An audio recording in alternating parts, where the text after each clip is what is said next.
Hello student, आपका स्वागत है हमारे YouTube channel Sharma study point में। और इस वीडियो में यहाँ पर लेकर आए हैं बहुत इंपॉर्टेंट टॉपिक यहाँ पर है कुछ प्रमुख अधिगम आसक्तता। आसक्तता का मतलब होता है विकार, यानी जो है दोष उत्पन्न होना, ये जैसे शरीर में या सुनने में या बोलने में या पढ़ने में, ऐसे अगर अधिगम में दोष उत्पन्न होते हैं तो उनके बारे में यहाँ पर डिटेल से आपको बताएंगे। तो सबसे पहला यहाँ पर जो पढ़ने में जो दोष आता है वो कौन सा आता है यहाँ पर, तो वो यहाँ पर आता है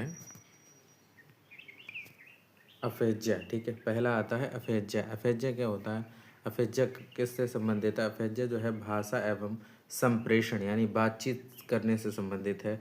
अधिगम असक्तता को अफेज्या कहा जाता है। इसमें बच्चा क्या होता है, भाषा और जो है कम्युनिकेट यानी बात करने का जो तरीका होता है वो सही नहीं हो पाता है। ठीक है, दूसरा यहाँ पर क्या होता है, डिस्फेजिया।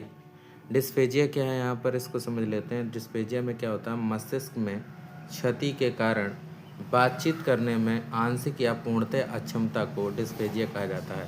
यानी इसमें मस्तिष्क में दिक्कत होने की बात से यहाँ पर बातचीत करने में दिक्कत होती है बच्चे को, तो इसे डिस्फेजिया कहा जाता है। ठीक है, तो यहाँ पर डिस्फेजिया कहा जाता है। इसके बाद अगला जो है वो अलेक्जिया है। अलेक्जी क्या होता है? अलेक्जिया क्या है, मस्तिष्क में क्षति के कारण पढ़ने में अक्षमता को अलेक्जिया कहा जाता है। यानी मस्तिष्क में अगर क्षति हो गई है तो दिक्कत आ गई है, तो यहाँ पर पढ़ने में दिक्कत पैदा होगी बच्चे को, तो इसलिए इसे अलेक्जिया कहा जाता है। इसके बाद अगला यहाँ पर है, अगला क्या है, डिसलेक्सिया।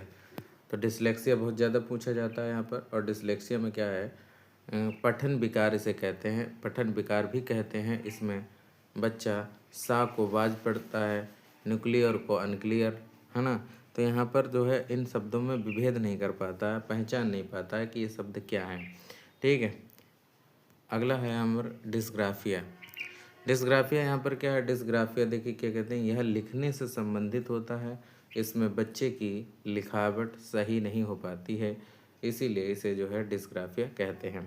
तो इसमें बच्चा जो है लिखने से संबंधित विकार होता है, लिख नहीं पाता सही से, लिखावट सही नहीं हो पाती बच्चे की, तो यहाँ पर इसका डिस्ग्राफिया हो जाएगा। अगला यहाँ पर क्या होता है, यहाँ पर होता है डिसकैलकुलिया। डिसकैलकुलिया ठीक है, जो कैलकुलेशन से संबंधित है। इसमें गणना करने में परेशानी होती है, अंक गणित को समझने में दिक्कत होती है, इसलिए इसे डिसकैलकुलिया नाम दिया गया है। अगला है अप्रेक्सिया। अप्रेक्सिया देखिए क्या है, अप्रेक्सिया में क्या होता है, यह मस्तिष्क में सेरेब्रम में क्षति होने के कारण, सेरेब्रम एक मस्तिष्क का पार्ट होता है यहाँ पर, और इसमें अगर चोट लग जाती, कोई दिक्कत आ जाती है, तो इसमें बच्चा लिखने, चलने और बोलने में कठिनाई महसूस करता है, इसीलिए इसे हम अप्रेक्सिया कहते हैं। ठीक है, यह एक प्रकार का दोष होता है बच्चे के, तो यहाँ पर अप्रेक्सिया इसे कहते हैं। ठीक है, आप जो हैं चैनल पर नए हो तो चैनल को सब्सक्राइब कर लीजिए, शर्मा स्टडी पॉइंट। और इसी तरीके से यूपी टेट के आपको जो सिलेबस और क्वेश्चंस मिलते रहेंगे। Thank you for watching this video.